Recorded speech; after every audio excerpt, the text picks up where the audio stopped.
Welcome, Monique. Thank you. Today on the R.A.W podcast, we have Monique joining us for all our viewers and listeners at home. And Monique and I actually met at church. We were at Alpha together, and I remember you being such a welcoming face coming up to me and just talking to me out of nowhere. And we actually had quite a connection from my side of things. And I know you have quite a story, and I haven't heard it, but we're going to just start off. We're going to ease into that. So, my first question that I ask everybody that comes on the couch is, what does authenticity mean to you? That's a good question. I would say it's, not only being true to myself, but being true to everyone. I would say being authentic is also, being my word and being a good, compassionate person. Love it. Love it. So you have three boys, right? How old? Aaron is 24, Isaac's 27, and Canaan just turned 31. Okay, I have one 17-year-old, and I just, how do you do it?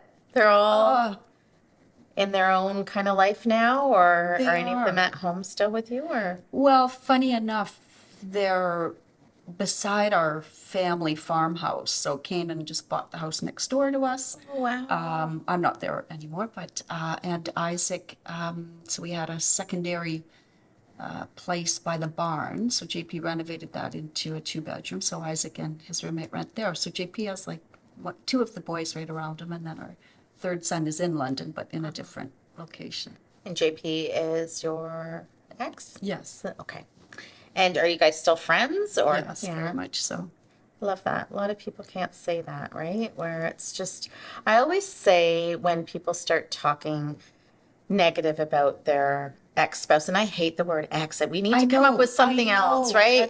And the father of my son, or what, like, I don't know, but we've got to come up with something for that. That's why I always just call him JP, and then when you're like, I guess, it is a very odd word. It is. At one time you loved this person, you had children with this person. Where does all that love go? I always like to ask people that, right? Like, where does it all go? And you have all this hatred in your heart, not you, but people. And it's like, there's no need. There's not at all. We're still great friends and partners. Great. And and I mean, for the love of our boys too, it makes sense. So can you tell, like, I know a lot about you just from seeing you every weekend, but I still don't know a lot about you. We're going to get down to that in a few minutes. But for the people that are listening at home or watching, can you tell us all a little bit about yourself? I'm I grew up in Ottawa, so I moved to London maybe about 40 years ago. Okay. My relationship that ended, we were together about 35 years, so we were together a long time. I would say, I mean, raising my boys was probably the greatest joy. So a lot of people, when they hear you have 3 boys, are like, oh my gosh, it must have been like so much work, but it was, for me, just so much fun. I always said if I wrote a book about the boys, it would be called The Joys of My Boys. That's super fun. I homeschooled for a few years. I'd say that was some of my greatest years too, most joyful. And did you work at all when the kids were young? Or? So as you know, I sell real estate. So I got my license actually right out of high school. I was like 18 years old when I got my license. And so I sold from like 1983, originally in Ottawa, then a few years later moved to London. And I sold until about 98, and then I got out of it to raise my boys. And that's when I homeschooled for a few years. We traveled with different places. And then when they were old enough, taking care of themselves, I got back into real estate and originally coaching agents throughout North America. So I got back into the workforce about 7 years ago. Okay. And I know you love what you do, and you're great at it. What do you do for fun? Oh, well, I love fitness. So I love besides working out, hiking, I like skiing, I love to travel and kind of combine, travel with adventure. As you know, I walked the Camino. How was that? How was That that? was so amazing, honestly. Yeah, it was, an incredible opportunity, more so than probably I've ever done, but really living in the now. Like I walked it mostly on my own. I met a few people here and there, but did the travel by myself and probably averaged about 36 kilometers a day. So it was like full-time walking. I was, some days walking 11 hours. So I think I walked about 775 kilometers, 25 days straight. And that was, yeah, just amazing. Was there days where you just wanted to give up? Not really. I was really surprised. I thought I had no agenda and thought I would just take it day by day. And thought whenever I felt like a day off, I would take it, thinking maybe every 5, 6, 7 days. Right. But honestly, I was so energized by it. And, I did a lot of stretching. I ate well. You almost can't eat enough because you're burning off so many calories with that amount of walking. But I remember, stretching before bed, going to bed, and always giving my body thanks for having, taken me so far that day and for recovering well in the night. And I would wake up every morning ready to walk again. So I never Really? did take a day off. Yeah, it was really energizing. It's amazing. Okay, so what's your guilty pleasure? Like food-wise, you mean? Or Anything? Drinking? gosh, Smoking? well, okay. So first thing that came to mind besides chips was books. I love books, so probably I buy too many books sometimes. Do you? Do you have a favorite? An all-time favorite book? Uh, Gosh, lots of them, but one that really stands out maybe for me is, besides some of the old classics, but I really love a book called The Power of Your Subconscious Mind Ooh. by Joseph Murphy. It's an older book. But yeah, I love books. I probably buy too many candles too. Do you? Books and candles and chips. Chips, and then yeah, if there was other food weaknesses, it would be like, caramel stuff like butter tart or pecan pie, that kind of thing. Okay, so I know just a little bit of things that you've shared, but can you kind of take us back to your childhood? I know that you didn't have the best childhood, and if you're open in sharing that, I would love to hear a little bit more about that. Yeah, it's something, gosh, probably maybe in my early 30s, I really started to look at healing from. So a really great opportunity I had in my early 30s was to meet a mentor of mine, Mike Ferry, who was a real estate coach and trainer. But I learned a lot from him of, using affirmations, and just he exposed me to a lot of books that really helped strengthen my mindset. But I grew up in a family that had 8 kids, and I was number 7. Okay. And our mom had had some really,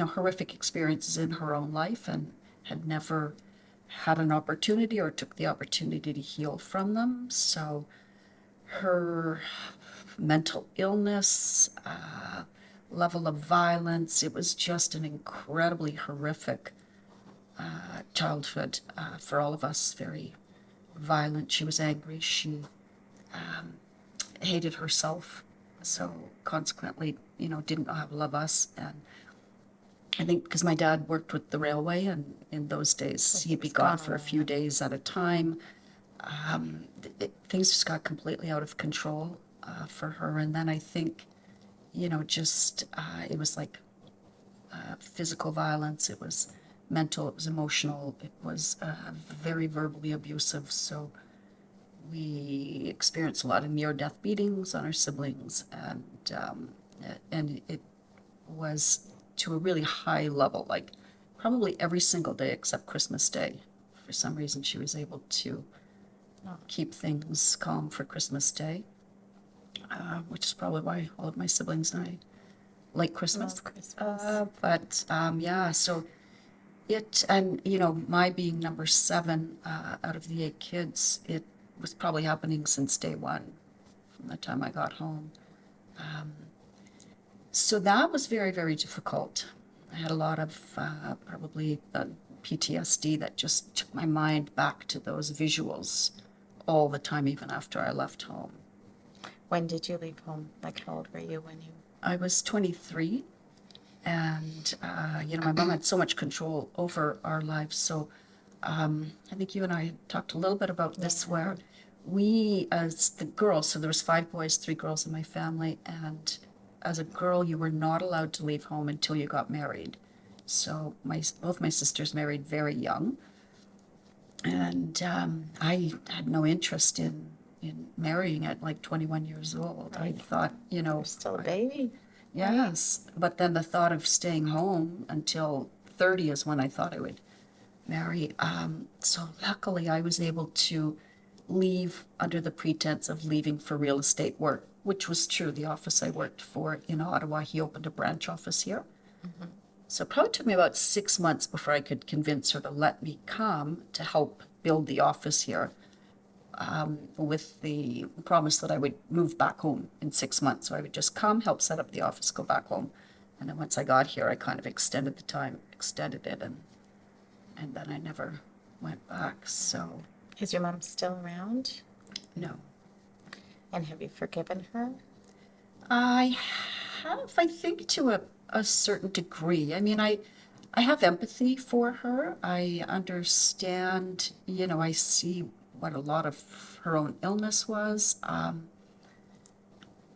think there's probably still more work I have to do there. So I've really worked on my own healing, especially once I separated about 4 years ago. I think that was, for me, the time that gave me permission to no longer have, the boys were all on their own then, but I'd say it was the first time I was ever able to focus my energy just on me.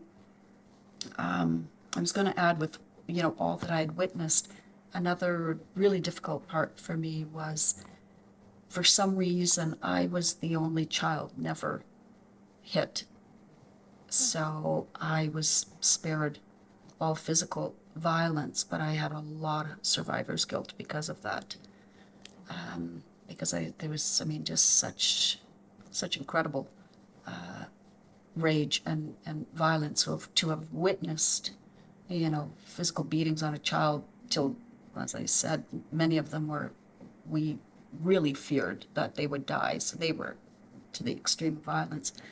So to have never had that happen to me was You felt a the lot. guilt. I had carried a lot of guilt. So working through that in these last years, from therapy to EMDR, was really, really effective for me, and so much journaling. And then even the affirmations really allowed me to start, I think for all of us, because of how we were treated and some of the words she would use, none of us had any self-worth whatsoever. So that's been a huge part of my healing too, is really, reclaiming my power and my self-worth. So you've got 7 siblings, plus you, making 8. Are you close with everyone? Are they all around still, or are they kind of? Yeah, 3 of my brothers have passed away. So they were like 48, 51, 57. So they died pretty young. But I think there's, a lot of toxic cells that are in you when you've experienced a lot of that kind of abuse and complete self-worthlessness. So they all had illnesses that they died early from. 3 of my siblings still live in Ottawa, and my youngest brother lives out west. So, I have, I think, a good, healthy relationship with all of them. A few of my brothers, 2 of them that passed away, they really separated themselves from us at times, which is very common Right. when that happens. And but I think it was difficult because our experiences were so, it's almost like we all had to just find our own place to survive individually. And so when I see, let's say, JP's family, and they get together, they had 8 children as well, they just have so many fun memories to talk about. Whereas ours, there's really, other than maybe, playing Easy Bake Oven with my brother, or, a few little things like that, there really, it was such an extreme dysfunction that we lived in that, so it's not that we don't care about each other or aren't close. I think there's just so much that happened that it's hard to have that connection because there's Right. a lot of shared pain.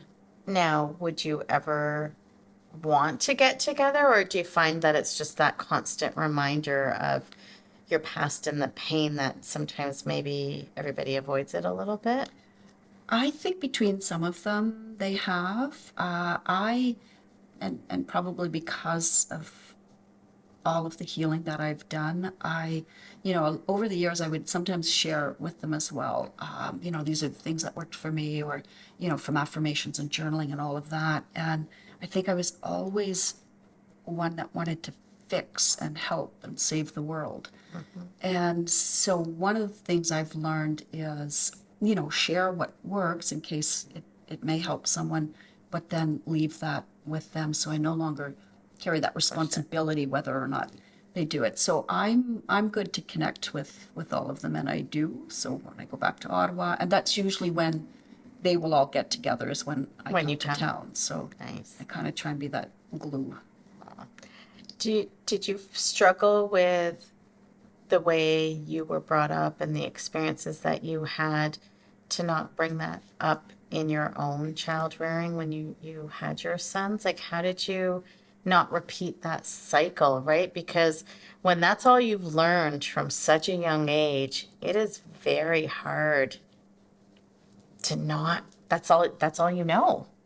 Yeah, So yeah. how did you That's deal with that? that's a really good question too, and great insight. And honestly, Sabina, I mean, I've shared with you that I don't recall a time in my life where I didn't have faith. And of all that my mom did wrong, somehow in all of her craziness, she had a really strong faith too. So even though it was more like, I tell you this is what faith is, but her actions never showed it. But I had a really close connection to God, to Jesus. It was like, and thank God, because I would not have survived it the way I did. But I also knew, I would have, looking back, I would have thought it would have been a much bigger struggle for me to be a mother. But I think I was able to, I had a real deep awareness and level of like conscious living. And I just saw everything that happened and realized that I had to do everything differently than what my mom did. I heard her verbal attacks and just knew how hurtful they were.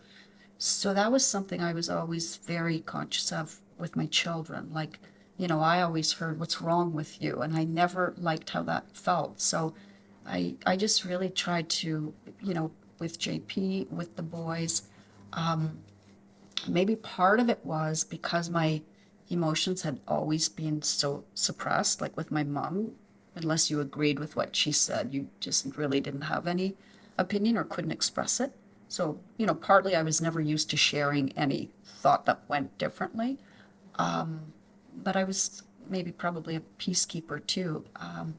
But I just, yeah, really did everything the complete opposite she did. And I'm so grateful for that because I, also knew what it was like to feel unworthy. So tried to really have a good mix with my boys where I had them know that as incredibly wonderful they were, they weren't better than, so that Right. there was also a humble balance to all of that too. And Isn't it interesting when you meet someone? So when I look at you, when I speak to you, I look at you like you're like this pillar of strength, even in your stature and the way you carry yourself and the way you stand and the way you dress. But yet you've been broken. You've been so broken. And I know that there's days where you still feel like that broken little girl. But yet the outward that you show is this beautiful strength. And that just amazes me. And I applaud you on that. I really not trying to take that anywhere other than, it's really interesting. You cannot judge a book by its cover. well, that ever. is it. But here's the beauty. So I, for many years would walk in a room and wish, especially in high school, wish that I could be anyone in the room but myself. And now my healing is, that's why I say it really is miraculous, because there's no one else in the world I'd rather be than me. And it's interesting because a lot of people will say, yeah, there's always still days where that self-talk is really challenging, and it's not for me anymore.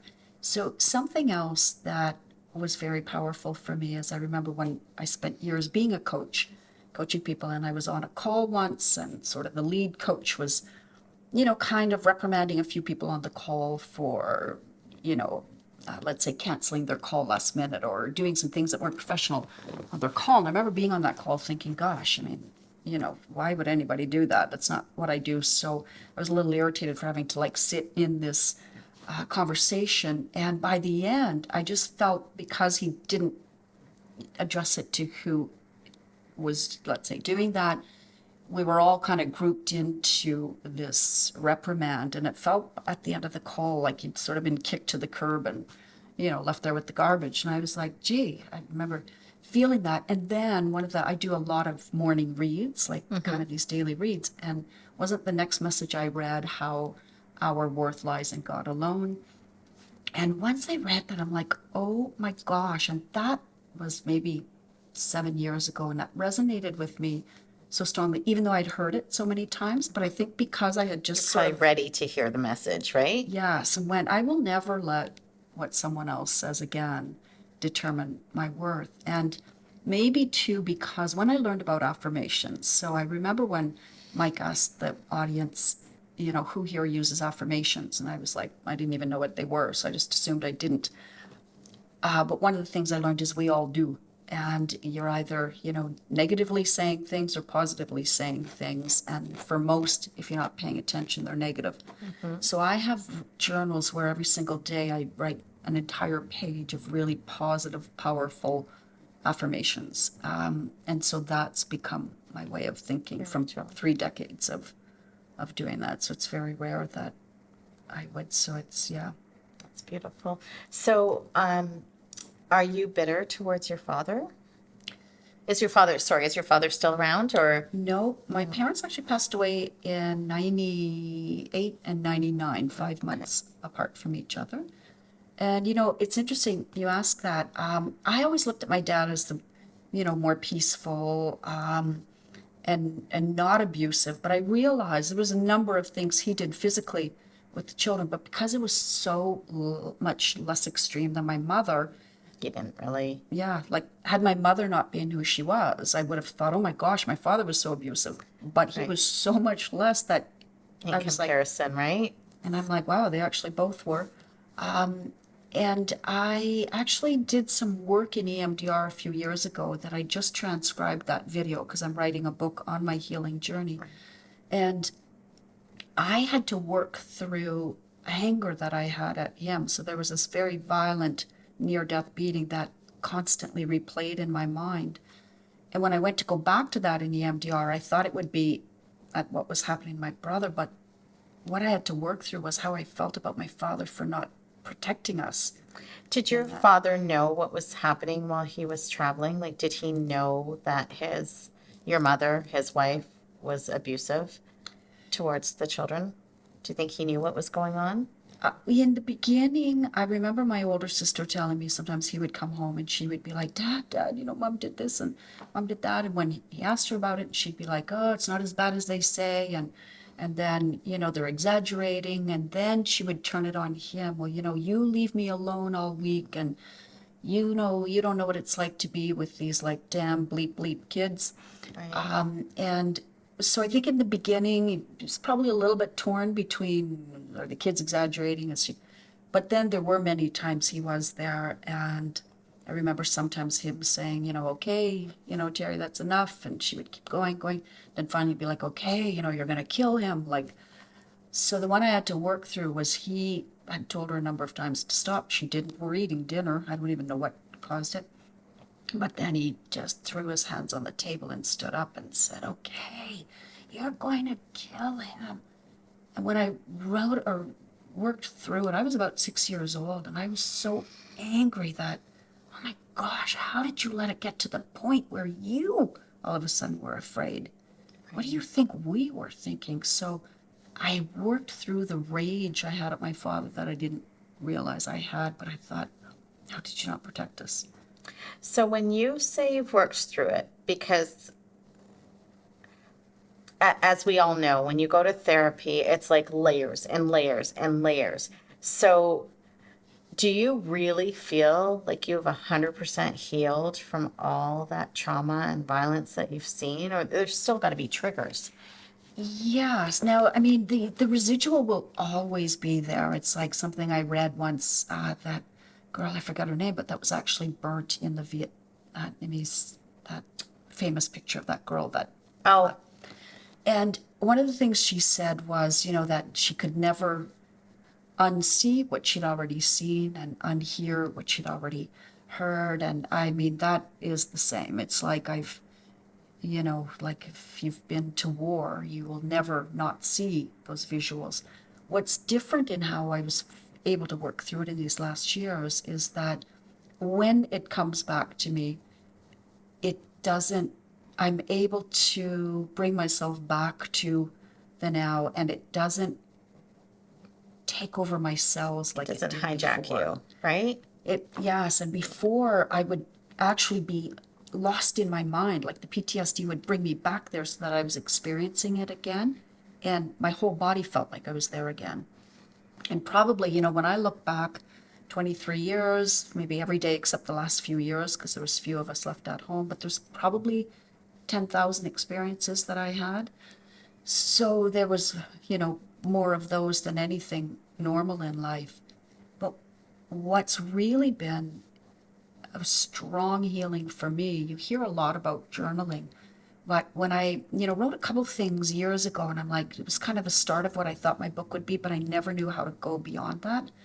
And I read one of Oprah's What I Know for Sure things once, and she had this guest that talked about, he was like the pioneer of the inner child. So he had her go back to her childhood home and said, like, look in the window, what do you see? But more importantly, what do you feel? So I ended up, after I read that, the next day I did that. And that became, so my book is actually called Into the Windows I Looked. And that was so powerful because I went back and I found myself as a little girl. So I wrote about what I first saw. But then I took myself back to some of my most horrific visuals, memories, it's the ones that would just take over my body. And before I would kind of work on some of that, but it would get to here and then it's like, oh, okay, it's not, I can't go any further. Already. So with that, I actually had to stay in it. And it was so painful. And I stayed until I got through to the other side. And I did that over and over. So I'd say it's the first time that I can say in these last few years, I'm at a whole new level of healing from it.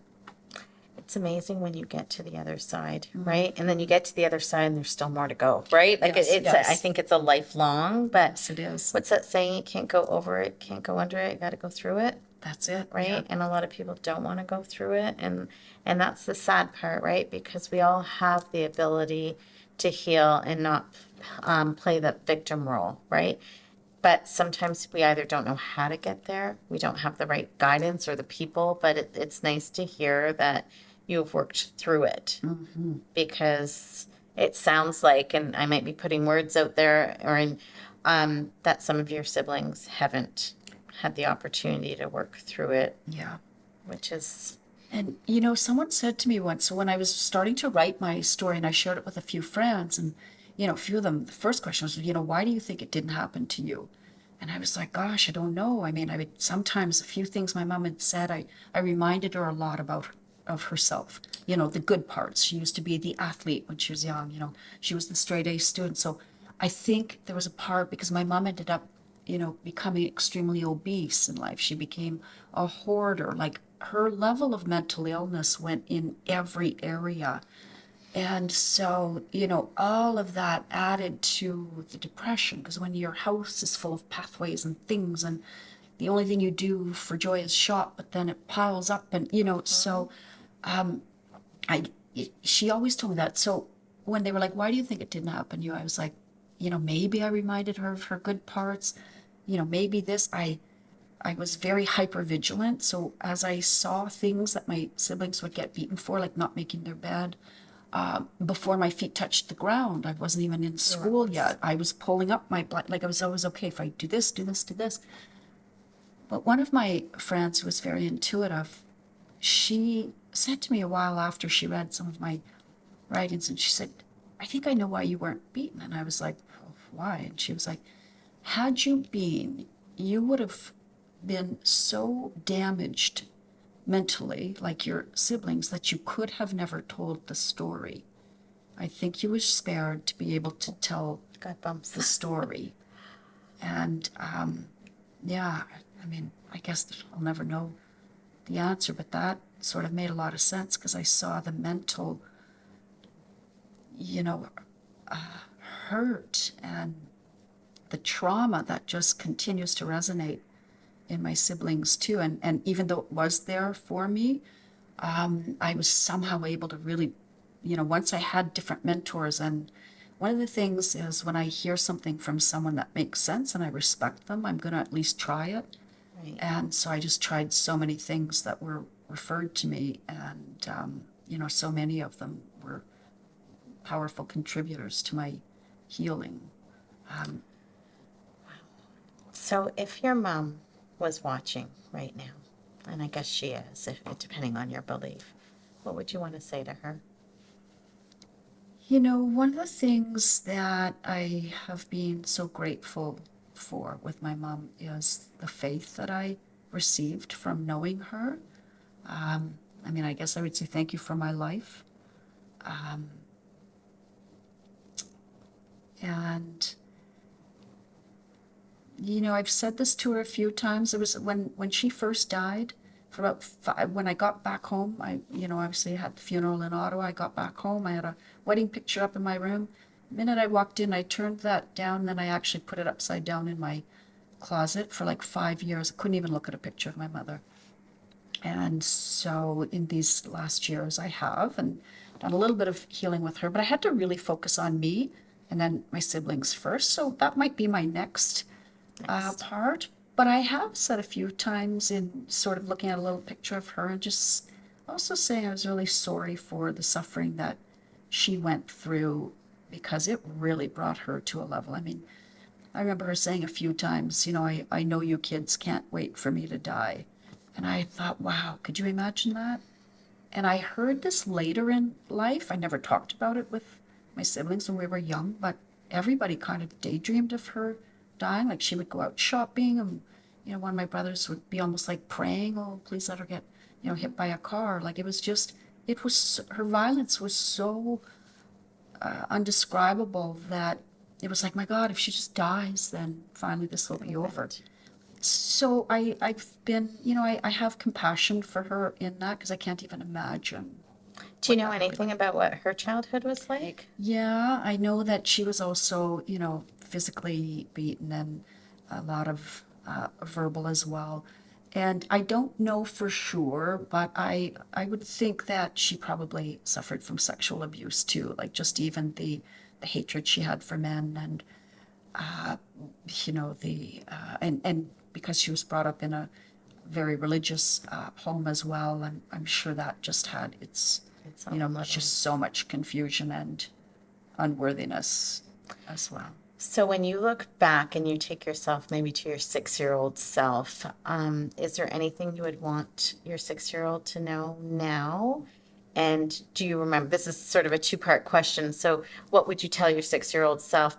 But also, do you remember back to then if you were praying back then at 6? Yes. Yeah. A lot. Yeah, every night. I remember being like the leader of the prayer sometimes at the end of our hallway. We'd be on our knees, and I guess I had a really good memory, so I knew the Hail Mary and I knew our Father. Sometimes I would lead the prayer, even though I was the younger one.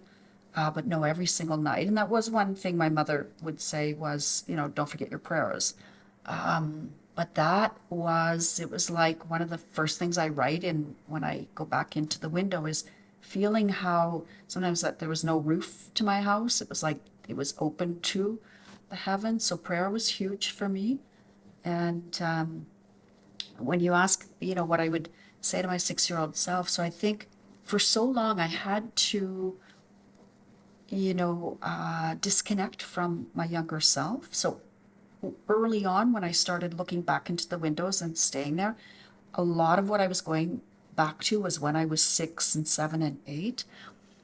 And right after that first one, I kind of found myself under the dining room table in a fort like I always used to make, and I had my Barbies, and just how, what I was writing about was how protected I was keeping myself. And I reconnected with that little girl then, but that was the beauty of going back to it. Whereas before, when I had to stop it, it was like, oh, I can't even go to what that little girl experienced.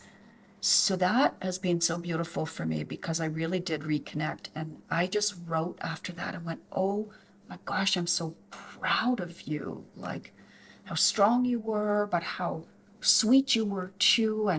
And so that has been, I think I lost 10 years in age by reconnecting to my little self. Like even now, the other day I'm leaving Costco and the cart, I'm pushing the cart, but I jump on the cart and let it, ride. So I'm Right. like, oh, so I've kind of reconnected with That inner child that's just like wanting yes, to come out and play, right? that I had to let go of for so many years. So that's been beautiful. So I think I already had that conversation with my 6-year-old, and it was really just how proud I was and how grateful I was to have been with her through that.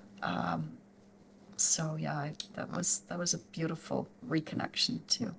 Monique, thank you so much for sharing so much of your life journey. And I just adore you. I admire you so much. When I see you on Sundays, I look over and you're quietly praying and you're in your section and you respect that I like to sit by myself and we kind of just connect. And there's so many beautiful moments silently that we've had without even really saying much. So it's an honor to have you here today. Well, thank you, and it's an honor to have been asked by you to join you for this. And I have, such affection and respect and high regard for you too. So thank you very much. Thank you. So we're going to end on a happy note. Do you watch Friends? I've never watched Friends. No. Okay, so you might not be able to answer this question. I was going to say if you could be any character from the Friends show, who would you be and why? Oh, well, gosh, I mean, yeah, I've never watched it, but I've always liked Jennifer Aniston, so I guess I would be her, but I don't know what her character does. So. That's okay. Who would your ride or die be? Who would what? Your ride or die, that person that no matter what, anything happens, you're in jail, who would be your first person to call? Oh, gosh. Maybe my friend Lucy, who, you mean like someone I personally know? Yeah. Yeah, we've been friends since we were like 5 years old, so. Is that Lucy that I met at the women's event? My sister's place, she came down? No, that was Tammy. Oh, She'd be Tammy, a good sorry. one too. She'd be a good one too. And Dino. I've got 3 really like old grade school friends, so maybe Right. I'd call the trio. In case one of them had been out partying too late the night Right. before or something like that. But So